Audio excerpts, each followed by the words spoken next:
ଆସନ୍ତା ସୂଚନା ପାଇଁ ରଶ୍ମିରଞ୍ଜନ ନାମ ଫୋନ୍ ଉପସ୍ଥିତ ରହୁଛନ୍ତି। ରଶ୍ମିରଞ୍ଜନ, ବିଜେପିର କୋର୍ କମିଟି ବୈଠକ ଚାଲିଥିଲା ଏବଂ ତାପରେ ତ ରାଜସ୍ୱ ମନ୍ତ୍ରୀ ପ୍ରତିକ୍ରିୟା ରଖିଛନ୍ତି, କିନ୍ତୁ ଆପଣଙ୍କ ଠାରୁ ନିଶ୍ଚିତ ଭାବରେ ଜାଣିବାକୁ ଚାହିଁବି ଯେ କେଉଁ ବିଷୟ ଉପରେ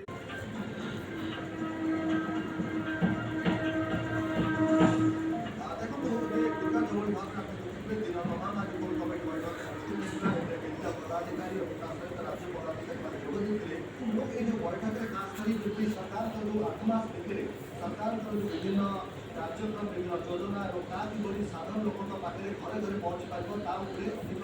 ବିସ୍ତୃତ ଭାବରେ ଆଲୋଚନା କରାଯାଇଥିଲା ଏବଂ ଆଉ ଏକ ବଡ଼ କଥା ହେଉଛି ଯେ ରାଜ୍ୟ ସରକାର ଏବଂ ଯେଉଁ ସଂଗଠନ ଭିତରେ କେମିତି ସମନ୍ୱୟ ରହିବ ତା ଉପରେ ମଧ୍ୟ ଆଲୋଚନା କରାଯାଇଛି ଏବଂ ଆଉ ଅନ୍ୟ ଯେଉଁ ବିଷୟବସ୍ତୁ ଭିତରେ ଆପଣ ଦେଖିବେ ଯେ ବିଭିନ୍ନ ନିଗମରେ ଯେମିତି ଅବୈଧ ପଦ ଖାଲି ପଡ଼ିଛି ବିଭିନ୍ନ ବୋର୍ଡ ରଖି ଆପଣ ମଧ୍ୟ ରଖିବାକୁ ଚାହିଁବେ ସୁରେଶ ପୂଜାରୀ ପ୍ରତିକ୍ରିୟା ରଖିଥିଲେ ଶୁଣିବା संगठन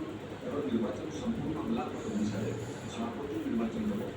राज्य पदाधिकारी चयन हम राज्य कार्यकारिणी गठित हम जो जिले में निर्वाचन से जिले में जिला सभापति चयन प्रक्रिया समाप्त हम पुणे जिला कमिटी हम पुणे मंडल कमिटी हम यहाँ गोटे लंबा प्रक्रिया भारतीय साधारण निर्वाचन कठिन और लंबा काम भारतीय जनता पार्टी तृणमूल स्तर निर्वाचन प्रदेश स्तर पर्यटन गोटे लंबा काम प्रतिक्रिया आम शुणुले सुरेश पूजारीଙ୍କର ପ୍ରତିକ୍ରିୟା କିନ୍ତୁ ବିଶେଷ ଭାବରେ ଏଥିରେ ଆଲୋଚନା ଯାହାକି ଧ୍ୟାନ ଦିଆଯାଇଛି ସଂଗଠନ ପ୍ରତି ବୋଧ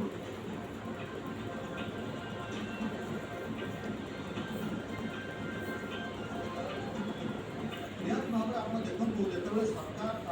ଆସିଛି ବର୍ତ୍ତମାନ ଓଡ଼ିଶାରେ ନୂଆ ସରକାର ଆସିଛି କିନ୍ତୁ ସରକାର ଆସିବା ପରେ ସଂଗଠନ